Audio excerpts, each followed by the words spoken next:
ഈ വീഡിയോയിൽ ഇന്നത്തെ ജിയോ പൊളിറ്റിക്കൽ ഡെവലപ്മെൻറ്റ്സ് ആണ്. ഇപ്പോൾ പൊതുവേ പീറ്റർ ഹെഗ്സെത്ത് അമേരിക്കയുടെ ഡിഫൻസ് മിനിസ്റ്റർ അഥവാ വാർ സെക്രട്ടറി ഒരു 30 മിനിറ്റ്സ് സ്പീച്ച് അതിലൂടെ നടന്നുകൊണ്ടിരിക്കുന്ന വിഷയങ്ങളെക്കുറിച്ചുള്ളൊരു അപ്ഡേറ്റ് വളരെ വ്യക്തമായിട്ട് പറയുന്നുണ്ട്.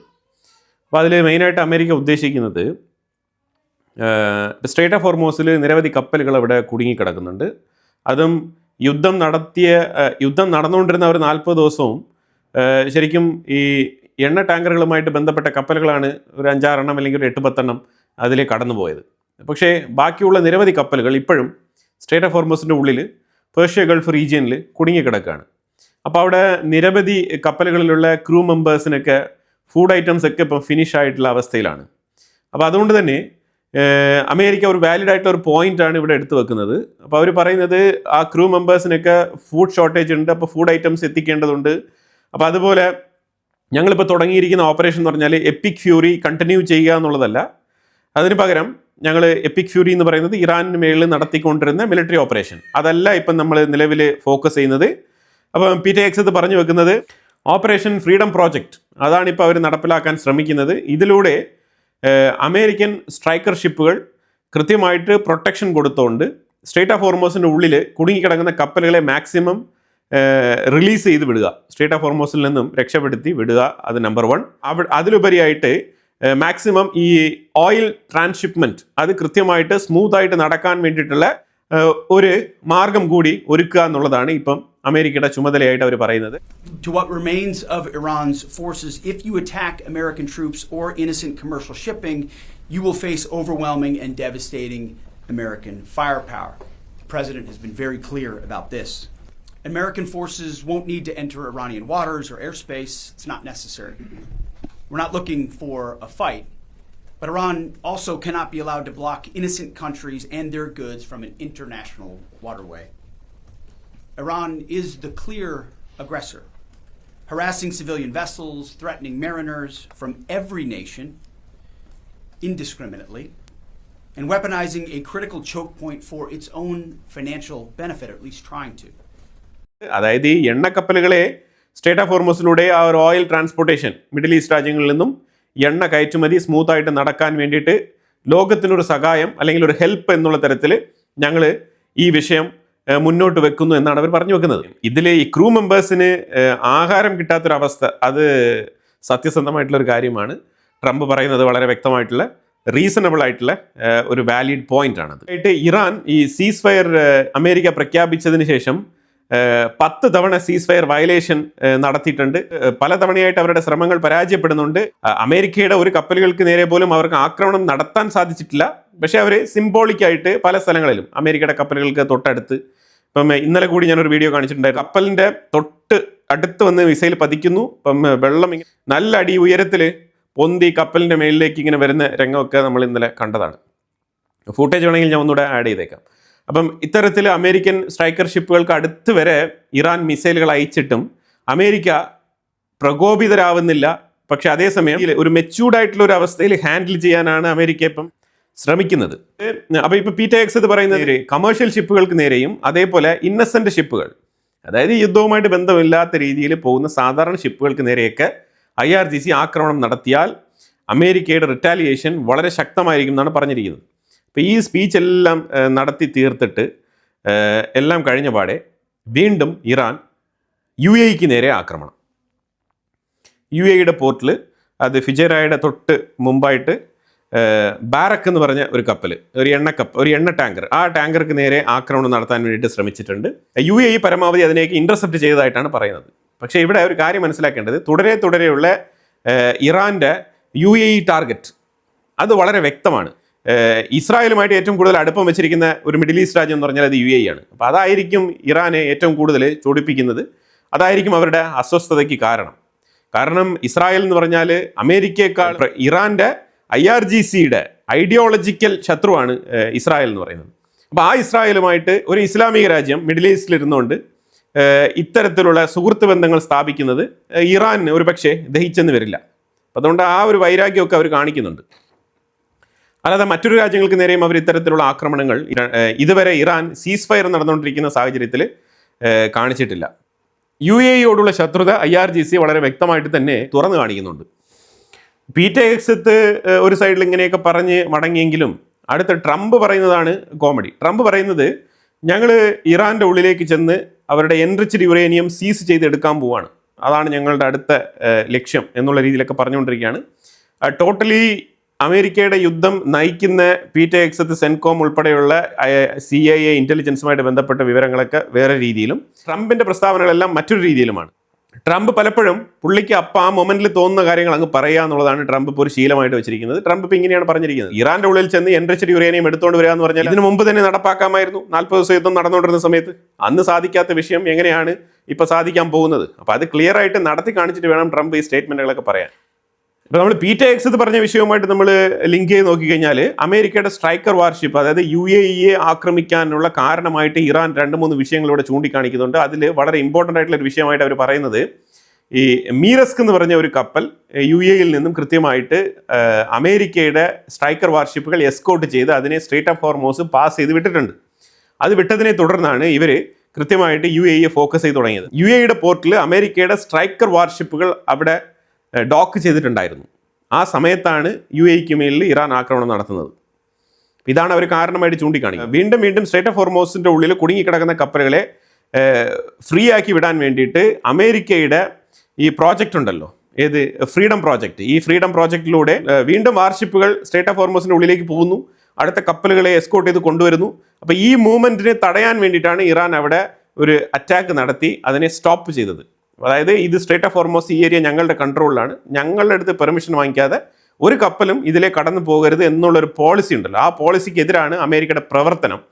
അപ്പോൾ അതുകൊണ്ട് ആ പ്രവൃത്തിയെ തടയാൻ വേണ്ടിയിട്ടാണ് ഇറാൻ അറ്റാക്ക് നടത്തിയത് എന്നുള്ള എക്സ്പ്ലനേഷനാണ് ഇറാൻ ഇന്ന് നൽകിയിരിക്കുന്നത്. അതായത് ഡേ ബിഫോർ യെസ്റ്റർഡേ ഇറാൻ നടത്തിയ ആക്രമണങ്ങളെ IRGC ഡിനൈ ചെയ്തിരുന്നു. ഞങ്ങളല്ല, ഇതൊരു ഫാൾസ് ഫ്ലാഗ് ആണ്, എലിഗേഷൻ എന്നൊക്കെ പറഞ്ഞുകൊണ്ട് അവരെ നിഷേധിച്ചിരുന്നു. പക്ഷെ പിന്നീട് ഇപ്പോഴും ഡേ ബിഫോർ യെസ്റ്റർഡേ നടത്തിയ അറ്റാക്കിനെ അവർ അംഗീകരിക്കുന്നില്ല, ഇപ്പോഴും അതിൻ്റെ ക്ലെയിം ഏറ്റെടുത്തിട്ടില്ല. പക്ഷേ ഇന്നലെ നടത്തിയ അറ്റാക്കിനെ, ഇന്നലെ UAE-ക്കെതിരെ നടത്തിയ അറ്റാക്കിനെ അവർ അക്സെപ്റ്റ് ചെയ്തിട്ടുണ്ട്. ഇറ്റ്സ് എ വിസിബിൾ ട്രൂത്ത് ആണ്, ഇത് വിസിബിൾ റിയാലിറ്റിയാണ്. അതിനകത്ത് ഇറാനിനെ അംഗീകരിക്കേണ്ട ആവശ്യമൊന്നുമില്ല. ആ സ്ട്രേറ്റ് ഓഫ് ഹോർമൂസിൽ അവരുടെ നിയന്ത്രണത്തിലാണ് കാര്യങ്ങൾ ഉള്ളത് എന്ന് അവർ വാദിക്കുമ്പോൾ പിന്നെ ആക്രമണവും അവരുടെ അറിവോടുകൂടി നടന്നതാണെന്നുള്ള സാമാന്യ അണ്ടർസ്റ്റാൻഡിങ് എല്ലാവർക്കും ഉണ്ടാവും. പിന്നെ ഇറാൻ അതിനകത്ത് അംഗീകരിക്കുന്നോ ക്ലെയിം ഏറ്റെടുക്കുന്നോ ഇല്ലയോ എന്നുള്ളതിലൊന്നും യാതൊരു പ്രസക്തിയില്ല എന്നുള്ളതാണ്. ഇതിനെ തുടർന്ന് അമേരിക്കയുടെ സെനറ്റിൽ ഇന്നലെ ഒരു റെഫറൻഡം പാസ്സാക്കിയിട്ടുണ്ടായിരുന്നു. അതായത് ഇറാനാണ് ലോകത്ത് ഏറ്റവും കൂടുതൽ തീവ്രവാദികളെ പ്രോത്സാഹിപ്പിക്കുന്ന, തീവ്രവാദികൾക്ക് അനുകൂലമായ നിലപാടെടുക്കുന്ന ഒരു തീവ്രവാദ രാജ്യം എന്നുള്ള നിലയിൽ ഒരു റെസൊല്യൂഷൻ അമേരിക്കയുടെ സെനറ്റിൽ പ്രപ്പോസ് ചെയ്യപ്പെട്ടു. 372 പേര് അതിനെ അനുകൂലിച്ച് വോട്ട് രേഖപ്പെടുത്തിയിട്ടുണ്ട്, 53 പേര് അതിനെ എതിർത്ത് വോട്ട് രേഖപ്പെടുത്തിയിട്ടുണ്ട്. ഇതാണ് US കോൺഗ്രസിൽ ഇന്നലെ ഇറാനെതിരെ പ്രപ്പോസ് ചെയ്ത റെഫറൻഡത്തിന്റെ സ്റ്റേറ്റസ്. അതായത് പതിയെ പതിയെ ഇറാനെ തീവ്രവാദ രാജ്യം എന്നുള്ള നിലയിൽ ആ ഒരു പട്ടികയിൽ ഒഫീഷ്യലി ഉൾപ്പെടുത്താൻ വേണ്ടിയിട്ട് അമേരിക്കയുടെ ഉള്ളിൽ കൃത്യമായിട്ടുള്ള നീക്കങ്ങൾ നടക്കുന്നു എന്നുള്ളതാണ് ഇതിൽ നിന്ന് നമുക്ക് മനസ്സിലാക്കാൻ പറ്റുന്നത്. ഇത് ഓപ്പണായിട്ട് ഓൾറെഡി തന്നെ പലതവണ ട്രംപ് ആദ്യത്തെ ടൈം വിജയിച്ച് പൊസിഷനിൽ വന്ന ഉടനെ തന്നെ ഒരു 7 രാജ്യങ്ങൾക്ക് വിസ ഡിനൈ ചെയ്തിരുന്നു. അതിലൊരു രാജ്യമാണ് ഇറാൻ. അന്ന് JCPOA എന്ന് പറഞ്ഞൊരു എഗ്രിമെൻറ്റ് ഒബാമയുമായിട്ട് സൈൻ ചെയ്ത് ഏതാണ്ട് മാസങ്ങൾ പോലുമല്ല ദിവസങ്ങളായിട്ടുണ്ടായിരുന്നുള്ളൂ. അപ്പോൾ ആ പൊസിഷനിൽ JCPOA സൈൻ ചെയ്തിരിക്കുന്ന സാഹചര്യത്തിലാണ് ട്രംപ് കൃത്യമായിട്ട് ഇറാനെ ആ പൊസിഷനിൽ, ആ ലിസ്റ്റിൽ ഉൾപ്പെടുത്തിയിരുന്നത്. അതിൽ ഇറാൻ മാത്രമല്ല, ഇറാൻ, ലിബിയ, യമൻ, കുറേ രാജ്യങ്ങളുണ്ടായിരുന്നു അതിനകത്ത്, ഇറാഖ്, അങ്ങനെയൊക്കെയുള്ള രാജ്യങ്ങളൊക്കെ ഉണ്ടായിരുന്നു അതിനകത്ത്. ഇപ്പോൾ സൗത്ത് കൊറിയയുടെ ഒരു ഷിപ്പ് ഇന്നലെ ഇറാൻ ആക്രമിച്ചല്ലോ സ്ട്രേറ്റ് ഓഫ് ഹോർമസിൽ. അപ്പം എന്തായാലും ട്രംപിൻ്റെ ഓപ്പറേഷൻ ഫ്രീഡം പ്രോജക്റ്റിന് സകല പിന്തുണയും ഞാൻ നൽകുന്നു എന്നുള്ള തരത്തിൽ പ്രഖ്യാപനവുമായിട്ടാണ് സൗത്ത് കൊറിയ എത്തിയിരിക്കുന്നത്. ട്രംപിന് വളരെ ഹാപ്പിയായി. അറ്റ്ലീസ്റ്റ് സൗത്ത് കൊറിയയ്ക്ക് ഇപ്പോഴെങ്കിലും ബുദ്ധി തോന്നിയല്ലോ. കാരണം സൗത്ത് കൊറിയയുടെ ഒരു ഷിപ്പ് ആക്രമണത്തിന് വിധേയമായതിനെ തുടർന്നാണ് സൗത്ത് കൊറിയയ്ക്ക് ഇത്തരത്തിലുള്ള ഒരു രോഷം വന്നിരിക്കുന്നത്. എന്തായാലും സൗത്ത് കൊറിയ ഇപ്പം ട്രംപിന് സോളിഡാരിറ്റിയുമായിട്ട് രംഗത്തെത്തിയിട്ടുണ്ട്. ജോസഫ് ആവോൺ ഹെസ്ബുള്ളയ്ക്ക് ഒരു വാണിംഗ് കൊടുത്തിരിക്കുകയാണ്. ജോസഫ് ആവോൺ എന്ന് പറഞ്ഞാൽ ലെബനൻ്റെ പ്രസിഡൻ്റാണ്. ലെബനൻ്റെ പ്രസിഡന്റ് പറഞ്ഞിരിക്കുന്നത്, ഹെസ്ബുള്ള നിങ്ങളുടെ ഇത്തരത്തിലുള്ള പെരുമാറ്റങ്ങൾ, അതിക്രമങ്ങൾ, നിങ്ങൾ ഇസ്രായേൽ ആർമിക്കും ഇസ്രായേലിനെതിരെയും നടത്തുന്ന യുദ്ധങ്ങൾ, അതിനു വേണ്ടിയിട്ട് ലെബനൻ്റെ മണ്ണ് നിങ്ങൾ ഉപയോഗിക്കുന്നുണ്ട്. സോ ആ പ്രവൃത്തി നിങ്ങൾ നിർത്തണം. അതുകൊണ്ടാണ് ഞങ്ങളുടെ നെയ്ബർഹുഡ് രാജ്യവുമായിട്ട് ഞങ്ങൾ ഇത്തരത്തിലുള്ള പ്രശ്നത്തിൽ ഏർപ്പെടേണ്ടി വരുന്നത്. സോ നിങ്ങളുടെ സൈഡിലുള്ള അഗ്രസീവായിട്ടുള്ള ആ ആക്ഷൻസ് ഇമ്മീഡിയറ്റ് ആയിട്ട് നിർത്തണം എന്നാണ് ജോസഫ് അവൻ പറഞ്ഞിരിക്കുന്നത്. പക്ഷേ ജോസഫ് അവൻ ഇങ്ങനെ പറഞ്ഞിട്ട് കാര്യമൊന്നുമില്ല. ഹെസ്ബുള്ള നല്ല രീതിയിൽ ഇൻഫിൽട്രേഷൻ ആയിരിക്കുന്ന ഒരു രാജ്യമാണ് ലെബനൻ. പല തീവ്രവാദ സംഘടനകളുടെയും ഹെഡ് ഓഫീസ് പ്രവർത്തിച്ചിരുന്നത് ബെയ്റൂത്തിലാണ്. ആ ബെയ്റൂത്തിൽ നിന്നാണ് ശരിക്കും ജോസഫ് അവൻ ഇത്തരത്തിലുള്ള സ്റ്റേറ്റ്മെൻറ്റുകളൊക്കെ ഈ തീവ്രവാദ സംഘടനയായിട്ടുള്ള ഹെസ്ബുള്ളയെ നോക്കി പറയുന്നത്. ഇതൊക്കെ നടക്കുന്ന കാര്യങ്ങൾ വല്ലതാണോ? ഇതൊക്കെ ജസ്റ്റ് കൺതുടപ്പിന് വേണ്ടിയിട്ട് നടത്തുന്ന ചില നാടകങ്ങൾ മാത്രമാണ്. അതായത് ഹെസ്ബുള്ള അടുത്ത് മുൻകൂട്ടി വിളിച്ച് പറയും ജോസഫ് അവൻ, ഞാനിങ്ങനെ പറയുന്ന പോലെ പറയും, നിങ്ങളത് ജസ്റ്റ് കേട്ടിട്ട് നിങ്ങൾക്ക് എന്താണോ പറയാനുള്ളത് നിങ്ങൾ പറഞ്ഞോളൂ, ഞാൻ ഇസ്രായേലിനെ സാറ്റിസ്ഫൈ ചെയ്യാനും ഗ്ലോബലി ഇങ്ങനെ ഒരു നെറേറ്റീവ് സൃഷ്ടിക്കാൻ വേണ്ടിയിട്ട് ഡയലോഗുകൾ പറയും. എത്രയോ ആഴ്ചകളായിട്ട് ഇതേപോലത്തെ സെയിം ഡയലോഗുകൾ റിപ്പീറ്റഡ് ആയിട്ട് ലെബനൻ്റെ ഉള്ളിൽ നിന്നും വരുന്നു എന്നുള്ളതാണ് നമ്മൾ മനസ്സിലാക്കേണ്ടത്. അബ്ബാസ് അരക്ചി ചൈനയിലേക്ക് യാത്ര തിരിച്ചിരിക്കുകയാണ്. ചൈനയിലെ ഒരു മീറ്റിംഗ്. തീർച്ചയായിട്ടും ചൈനയും ഇറാനും തമ്മിൽ വളരെ ശക്തമായിട്ടുള്ള ബന്ധമുണ്ട്. തീർച്ചയായിട്ടും ഈ യുദ്ധത്തിൽ ഉടനീളം ഇറാനെ സഹായിച്ചതിൽ ചൈനയ്ക്ക് വലിയ പങ്കുണ്ട്. അപ്പോൾ തീർച്ചയായിട്ടും അബ്ബാസ് അരക്ചി പോകേണ്ട രാജ്യങ്ങളിൽ ഒന്ന് തന്നെയാണ് ചൈന. ആയിട്ടും ട്രംപിൻ്റെ അപ്കമിങ് ചൈന വിസിറ്റ് പ്ലാൻ ചെയ്തിരിക്കുന്ന ഒരു അവസ്ഥയിലാണ് അബ്ബാസ് അരക്ചിയുടെ ഈ ഒരു സന്ദർശനത്തിന് വലിയ പ്രാധാന്യം അവിടെ ഉണ്ടാകുന്നത്. അത് കഴിഞ്ഞാൽ ഉക്രൈനിലെ സെലൻസ്കി അറബ് രാജ്യങ്ങൾ വീണ്ടും സന്ദർശിക്കുകയാണ്. തീർച്ചയായിട്ടും യുദ്ധം വീണ്ടും പൊട്ടിപ്പുറപ്പെടും എന്നുള്ള സാഹചര്യം നിലവിൽ വന്നപ്പോഴാണ് സെലൻസ്കി വീണ്ടും അറബ് രാജ്യങ്ങൾ സന്ദർശിക്കുന്നതും. ഈ ഡ്രോൺ ഇന്റർസെപ്റ്റർ ടെക്നോളജിയുമായിട്ട് ബന്ധപ്പെട്ട പ്രോജക്റ്റുകൾ മിഡിൽ ഈസ്റ്റിലെ പല രാജ്യങ്ങളിലും നടക്കുന്നുണ്ട്. അപ്പം അതുമായിട്ട് ബന്ധപ്പെട്ട ഡിസ്കഷൻസ്, അതിലൂടെ ഫണ്ട് കളക്ഷൻ. കാരണം ഈ അറബ് രാജ്യങ്ങളുടെ അടുത്ത് സെലൻസ്കി പറഞ്ഞിരുന്നത്, ഞാൻ ടെക്നോളജിയും ഇതേപോലെ മാനുഫാക്ചറിങ് യൂണിറ്റിന് വേണ്ടിയിട്ടുള്ള സഹായങ്ങളൊക്കെ ചെയ്യാം, പക്ഷെ നിങ്ങൾ ഫണ്ട് തന്നാൽ മതി എന്നുള്ള രീതിയിലൊക്കെ പറഞ്ഞിട്ടുണ്ടായിരുന്നു. അപ്പം അതുമായിട്ട് ബന്ധപ്പെട്ട സെക്കൻഡ് റൗണ്ട് ചർച്ചയ്ക്കാണ് അവിടെ എത്തിയിരിക്കുന്നത്. ആ സാഹചര്യത്തിൽ റഷ്യ ഉക്രൈൻ്റെ ഉള്ളിൽ 3 സ്ഥലങ്ങൾ കേന്ദ്രീകരിച്ച് ആക്രമണം നടത്തിയിട്ടുണ്ട്. ശക്തമായിട്ടുള്ള ആക്രമണം. നിരവധി പേർക്ക് പരിക്കുണ്ട്. നിരവധി ഇൻഫ്രാസ്ട്രക്ചേഴ്സ് ഡെമോളിഷ് ചെയ്യപ്പെട്ടിട്ടുണ്ട്. അത്തരത്തിലുള്ള ആക്രമണങ്ങളാണ് റഷ്യ ഉക്രൈനിലേക്ക് നടത്തുന്നത്. തീർച്ചയായിട്ടും ഉക്രൈനും വെറുതെ ഇരിക്കുന്നില്ല. ഉക്രൈൻ 1000 കിലോമീറ്റർ 1500 കിലോമീറ്റർ ഒക്കെ റഷ്യക്കുള്ളിൽ, ഈവൻ മോസ്കോ വരെയൊക്കെ ഇന്നലെ ഉക്രൈൻ അറ്റാക്ക് നടത്തിയിട്ടുണ്ടായിരുന്നു. മോസ്കോ വരെയൊക്കെ. അപ്പോൾ രണ്ടുപേരും പരസ്പരം സീസ് ഫയർ എന്നൊക്കെ പറഞ്ഞുകൊണ്ട് ആക്രമണങ്ങൾ നടത്തിക്കൊണ്ട് തന്നെയാണ് ഇരിക്കുന്നത്. അതുപോലെ തെഹ്റാൻ്റെ ഉള്ളിൽ 2 സ്ഥലങ്ങളിൽ പൊട്ടിത്തെറി. ഇത് ആക്രമണമാണെന്നാണ് ആദ്യം കരുതപ്പെട്ടത്. പിന്നീട് പറഞ്ഞിലുണ്ടായ പൊട്ടിത്തെറിയാണെന്നാണ് പറഞ്ഞിരിക്കുന്നത്. തീർച്ചയായിട്ടും മൊസാദിൻ്റെ ഇൻഫ്ലുവൻസ് തെഹ്റാൻ്റെ ഉള്ളിലായാലും ശരി, ഇറാൻ്റെ ഉള്ളിൽ ഒട്ടാകെ നല്ല രീതിയിൽ മൊസാദ് ഇൻഫിൽട്രേഷൻ അവിടെ ഉണ്ട്. അപ്പോൾ അതുകൊണ്ട് തന്നെ എവിടെ വേണമെങ്കിലും എന്ത് തരത്തിലുള്ള പൊട്ടിത്തെറിയും ഉണ്ടാവാനുള്ള സാധ്യതയുണ്ട്. വലിയ രീതിയിലുള്ള ബ്ലാസ്റ്റ് ശബ്ദത്തോടു കൂടിയാണ് ഈ പൊട്ടിത്തെറി ഉണ്ടായത്. 2 സ്ഥലങ്ങളിലാണ് ഈ പൊട്ടിത്തെറി സംഭവിച്ചത്. അതിൽ ഒരു കൊമേഴ്ഷ്യൽ ബിൽഡിംഗ് ആണ് കത്തി നശിച്ചുകൊണ്ടിരിക്കുന്നത്. അതിൻ്റെ ഫൂട്ടേജാണ് ഞാനിവിടെ വെച്ചിരിക്കുന്നത്.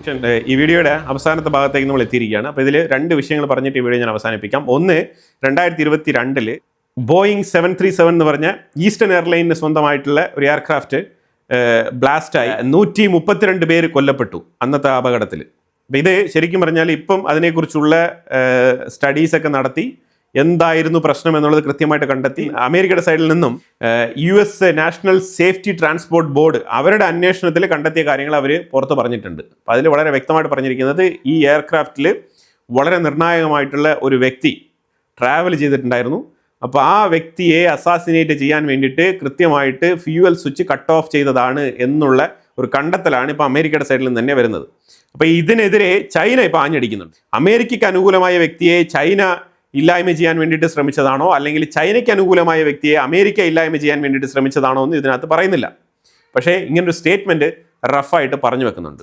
ചൈനയാണ് ഇപ്പം ഈ റിപ്പോർട്ടുമായിട്ട് ബന്ധപ്പെട്ട് ക്രിട്ടിസൈസ് നടത്തിയിരിക്കുന്നത്. അവർ നടത്തിയ ക്രിട്ടിസൈസ്, അപ്പോൾ അവർ പറഞ്ഞിരിക്കുന്നത് ഇത് കൃത്യമായിട്ട് പ്ലാൻ ചെയ്ത് നടത്തിയ ഒരു കൊലപാതകമാണ്, 132 പേരെ നിരുപാധികം കൊലപ്പെടുത്തിയ ഒരു കൊലപാതക കുറ്റമാണ് എന്ന് പറഞ്ഞിട്ട് ബോയിങ് 737 കമ്പനിക്കെതിരെ ഈ ഒരു ആരോപണം തിരിച്ചുവിട്ടിരിക്കുകയാണ്. ഇതിലൊരു പക്ഷേ പല രീതിയിലുള്ള ബിസിനസ് താല്പര്യങ്ങളുണ്ടാവാം. ഒരുപക്ഷെ ബോയിങ് കമ്പനിയെ തന്നെ ചൈന ടാർഗറ്റ് ചെയ്യുന്നുണ്ടാവാം. കാരണം ചൈനയും എയർക്രാഫ്റ്റ് നിർമ്മിക്കുന്നുണ്ട്. ചൈനയ്ക്കും ഇതിൻ്റെ പുറകിൽ മാർക്കറ്റ് താല്പര്യങ്ങളൊക്കെ ഉണ്ടാവാം. ആ രീതിയിലൊന്നും അല്ല കാര്യങ്ങൾ പറയുന്നത്. ഇപ്പം ഇവിടെ ശരിക്കും ഞാൻ ഈ വിഷയം എടുത്തു പറയാനുള്ള കാരണം വെച്ചാൽ, നമ്മളുടെ air India Ahmedabad to UK take off ചെയ്ത എയർ ഇന്ത്യയുടെ ഇതേപോലെ ബോയിങ് 737 കാറ്റഗറിയിൽപ്പെട്ട എയർക്രാഫ്റ്റ് അഹമ്മദാബാദിൽ ഇതേപോലെ ക്രാഷ് ആയിട്ടുണ്ടായിരുന്നു. അതും ഈ ഫ്യൂവൽ സ്വിച്ചിൻ്റെ വിഷയമാണ്. പലരും ഈ പൈലറ്റുമാരെയാണ് പലരും കുറ്റപ്പെടുത്തുന്നതെങ്കിലും ശരിക്കും ഇങ്ങനത്തെ ചില വിഷയങ്ങൾ നടക്കുന്നുണ്ട്. ഇങ്ങനത്തെ കുറച്ച് റിപ്പോർട്ടുകളും പുറത്തു വരുന്നുണ്ട്. അപ്പം നമ്മൾ ചൈന പറഞ്ഞ ഈ ഒരു വിഷയവും ഇന്ത്യയിൽ നടന്ന ഒരു അപകടവും തമ്മിൽ നമ്മൾ ഒന്ന് കമ്പാരിസൺ ചെയ്ത് നോക്കുന്നത് വളരെ നല്ലതാണ്. ഇവിടെ ഒന്നും തന്നെ നമ്മൾ ആധികാരികമായിട്ട് ഇന്ന സംഭവമാണെന്ന് പറയുന്നില്ല. ഇതെല്ലാം തന്നെ അപകടങ്ങളായിട്ട് തന്നെയാണ് കരുതപ്പെട്ടിരിക്കുന്നത് ഫ്രം ദ ബിഗിനിങ്. പിന്നെ വിമാനങ്ങൾ തകരുമ്പോൾ അത് വളരെ ഡീറ്റെയിൽ ആയിട്ട് പഠനവിധേയമാക്കി അതിന് ഇതുപോലത്തെ അപകടങ്ങൾ പിന്നീട് സംഭവിക്കാതിരിക്കാൻ വേണ്ടിയിട്ട് ഇതുമായിട്ട് ബന്ധപ്പെട്ട റിസർച്ച് അനാലിസിസ് ഒക്കെ നടത്തി ഈ വിഷയങ്ങളിൽ ഒരു കൺക്ലൂഷനിൽ എത്തുന്നത് ഒരു പതിവാണ്. കാരണം എന്താണെന്ന് വെച്ചാൽ ഫ്യൂച്ചറിൽ ഇതേപോലത്തെ അപകടങ്ങൾ നടക്കാതിരിക്കാൻ വേണ്ടിയിട്ട് ലോകത്ത് തന്നെ നിലവിലുള്ളതിൽ വെച്ചിട്ട് ഏറ്റവും സേഫസ്റ്റ് ട്രാൻസ്പോർട്ട് മെത്തേഡാണ് ഈ എയ്റോപ്ലെയിനിൽ പറന്ന് സഞ്ചരിക്കുന്ന മെത്തേഡ്. മനസ്സിലായല്ലോ? അതായത് നമ്മൾ റോഡ് ട്രാൻസ്പോർട്ടേഷനേക്കാളും അപകടങ്ങൾ കുറഞ്ഞ താരതമ്യേന അപകടങ്ങൾ കുറഞ്ഞ രീതിയിൽ രേഖപ്പെടുത്തുന്ന സേഫസ്റ്റ് ട്രാൻസ്പോർട്ട് മെത്തേഡാണ് ഈ എയർക്രാഫ്റ്റ് ട്രാവൽ മെത്തേഡ്. അപ്പം അതുകൊണ്ട് ഇതിനെക്കുറിച്ച് ആൾക്കാർ സസൂക്ഷ്മം നിരീക്ഷിക്കും, പഠനങ്ങൾ നടത്തും. അപ്പോൾ അതിൻ്റെ ഒരു ഭാഗമായിട്ടാണ് ഞാൻ ഈ വിഷയം ഇവിടെ പറഞ്ഞു വെച്ചത്. ഇനി അടുത്ത് കടലിലേക്ക് വരൂ. അവിടെ ഒരു ക്രൂയിസ് ഷിപ്പ്, ആഡംബര കപ്പൽ ശരിക്കും സെനഗലിൻ്റെ തീരത്തെന്ന് പറഞ്ഞാൽ സെനഗലിൻ്റെ അടുത്തല്ല, സെനഗലിൻ്റെ അടുത്തൊരു ദ്വീപുണ്ട്. ആ ദ്വീപിൻ്റെ തൊട്ടപ്പുറത്തായിട്ട് ആങ്കർ ചെയ്ത് നിർത്തിയിരിക്കുകയാണ്. എന്താണ് സംഭവം എന്ന് പറഞ്ഞാൽ ഈ ആഡംബര കപ്പലിൽ 28 രാജ്യങ്ങളിലുള്ള 150 യാത്രക്കാർ, 150 സമ്പന്നർ ഇതിനകത്ത് ഉണ്ട്. അവർ സമ്പന്നർ എന്ന് പറഞ്ഞാൽ വലിയ ഫേമസ് ആയിട്ടുള്ള ആൾക്കാരല്ല, അത്യാവശ്യം പൈസയുള്ള ആൾക്കാർ, ആഡംബര കപ്പലിൽ യാത്ര ചെയ്യണമെന്ന് ആഗ്രഹിക്കുന്ന ആൾക്കാർ, ഉല്ലാസയാത്ര നടത്തുന്ന ആൾക്കാർ, അവരതിനകത്തുണ്ട് ഓൺ ബോർഡ്. കാബോ വെർഡെ എന്ന് പറഞ്ഞ ഒരു ഐലൻഡ്, ഈ കാബോ വെർഡെ എന്ന് പറഞ്ഞ ഐലൻഡ് ഞാൻ ഈ മാപ്പിൽ കാണിക്കുന്ന ആ ലൊക്കേഷനിൽ സെനഗലിൻ്റെ തൊട്ടിപ്പുറത്തായിട്ട് അത് ആങ്കർ ചെയ്തിരിക്കുകയാണ്. എന്താണ് ഇതിൻ്റെ പ്രശ്നം എന്ന് പറഞ്ഞാൽ ഇതിൽ ഒരു 6 പേര് ഇപ്പം ഈ കപ്പലിൻ്റെ ഉള്ളിൽ ഒരു 6 പേര് മരണപ്പെട്ടിട്ടുണ്ട്. എന്താണ് സംഭവം എന്ന് പറഞ്ഞാൽ ഹെൻഡ വൈറസ് എന്ന് പറഞ്ഞ ഒരു വൈറസ് ഈ കപ്പലിൻ്റെ ഉള്ളിൽ കുറച്ച് ആൾക്കാരെ അഫക്റ്റ് ചെയ്തിട്ടുണ്ട് എന്നുള്ള വാർത്തയാണ് വന്നുകൊണ്ടിരിക്കുന്നത്. ഈ ഹെൻഡ വൈറസ് എന്ന് പറയുന്നത് എലിയിൽ നിന്നും പകരുന്ന വൈറസാണ്. ഈ വൈറസ് അഫക്റ്റ് ചെയ്ത് കഴിഞ്ഞാൽ പെട്ടെന്ന് തന്നെ ശ്വാസം മുട്ടൽ അനുഭവപ്പെടും, അങ്ങനെ മരണപ്പെടുകയാണ് പെട്ടെന്ന്. ഇതാണ് ഇതിൻ്റെ ഒരു രീതി. അപ്പോൾ അങ്ങനെ 6 പേര് ഇപ്പോൾ ആ കപ്പലിൻ്റെ ഉള്ളിൽ മരണപ്പെട്ടു. ഈ കപ്പലിനെ ഇപ്പം ആരും തന്നെ തീരത്തടുപ്പിക്കുന്നില്ല. കാരണം എന്താ വെച്ചാൽ ഈ വൈറസ് ഇത് പെട്ടെന്ന് ഹ്യൂമൻ ടു ഹ്യൂമൻ പെട്ടെന്ന് തന്നെ ഇത് സ്പ്രെഡാവും. സോ അതുകൊണ്ട് ഇതിനെ തീരത്തടുപ്പിച്ച് കഴിഞ്ഞാൽ ലോകമെമ്പാടും അല്ലാന്നുണ്ടെങ്കിൽ പ്രാഥമികമായിട്ട് ഇത് അടുപ്പിക്കുന്ന രാജ്യത്ത് ഈ വൈറസിൻ്റെ ഇമ്പാക്റ്റ് ഉണ്ടാവാനുള്ള സാധ്യതയുണ്ട് എന്നുള്ളൊരു പേടി. ഇതെല്ലാം തന്നെ കൊറോണ ഉണ്ടാക്കുന്ന എഫക്റ്റാണ് കേട്ടോ. കൊറോണയ്ക്ക് ശേഷമാണ് ഇത്തരത്തിലുള്ള സേഫ്റ്റി മെഷേഴ്സൊക്കെ പല രാജ്യങ്ങളും മുൻകരുതൽ എന്നുള്ള നിലയിൽ മാനുഷിക പരിഗണന പോലും ഇല്ലാത്തൊരവസ്ഥയിലേക്ക് മാറിത്തീരുന്നു. ഇതൊക്കെ ചൈനയുടെ ഗ്ലോബൽ കോൺട്രിബ്യൂഷനാണ്. അതേസമയം സ്റ്റെറൈൽ ടെക്നിക്കുകൾ ഉപയോഗിച്ചുകൊണ്ട് ഇവരെ ഈ പേഷ്യൻസിനെ കൃത്യമായിട്ട് ചികിത്സിക്കാവുന്നേ ഉള്ളൂ. അപ്പോൾ അത് സംബന്ധിച്ചുള്ള തർക്കം നടക്കുകയാണ് ഇപ്പോൾ. ശരിക്കും സ്പെയിൻ ഇപ്പം ഒരു വെൽക്കം നോട്ട് കൊടുത്തിരിക്കുകയാണ്. കുഴപ്പമില്ല, നിങ്ങൾ ഈ കപ്പൽ ശരിക്കും സ്പെയിനിലേക്ക് അടുത്തോളൂ, ഞങ്ങൾ ട്രീറ്റ്മെൻറ്റ് കൊടുക്കാൻ തയ്യാറാണ് എന്നുള്ള തരത്തിലുള്ള സ്റ്റേറ്റ്മെൻറ്റുകളൊക്കെ സ്പെയിൻ്റെ സൈഡിൽ നിന്ന് വരുന്നുണ്ട്. പക്ഷേ മറ്റുള്ള രാജ്യങ്ങളൊന്നും തന്നെ ഇപ്പം ആ ഏരിയയിൽ കിടക്കുന്ന രാജ്യങ്ങളൊന്നും തന്നെ ഇപ്പം സഹകരിക്കാത്തൊരു സാഹചര്യമാണ്. ഇത് ആദ്യം ഒരു 2-3 പേർക്കാണ് ഈ വൈറസ് സിംറ്റംസ് അനുഭവപ്പെട്ടത്. ആ 2-3 പേരൊക്കെ ആദ്യമേ മരണപ്പെട്ടു. ഇപ്പോൾ ഇതാ 6 പേരോളം അതിനകത്ത് മരണപ്പെട്ടിട്ടുണ്ട് എന്നുള്ള വാർത്തയാണ് പുറത്തു വരുന്നത്. തികച്ചും ആ കപ്പലിലുള്ള യാത്രക്കാരെല്ലാം തന്നെ പാനിക് മോഡിലാണ്. ശരിക്കും ചെറിയൊരു കപ്പലാണ്. അപ്പോൾ അതിൻ്റെ ഉള്ളിൽ ഈ വൈറസ് സ്പ്രെഡ് ചെയ്യാനുള്ള സാധ്യത വളരെ കൂടുതലാണ്. ഫാസ്റ്റായിട്ട് തന്നെ സ്പ്രെഡ് ആവും. ഇത് ശരിക്കും പറഞ്ഞാൽ ഒരു ഗ്ലോബൽ ടോക്ക് പോയിന്റ് ആയിട്ട് മാറിയിരിക്കുകയാണ്. അപ്പോൾ എന്തായാലും വളരെ ഇമ്പോർട്ടൻ്റ് ആയിട്ടുള്ള വിഷയങ്ങളാണ് നമ്മൾ ഈ വീഡിയോയിൽ പങ്കുവച്ചത്. ഇതിനെക്കുറിച്ചുള്ള അഭിപ്രായങ്ങൾ കമൻറ്റ് ബോക്സിൽ രേഖപ്പെടുത്തുക. കൂടുതൽ വാർത്തകളുമായിട്ട് അടുത്ത വീഡിയോയിൽ വരാം. Thank you so much.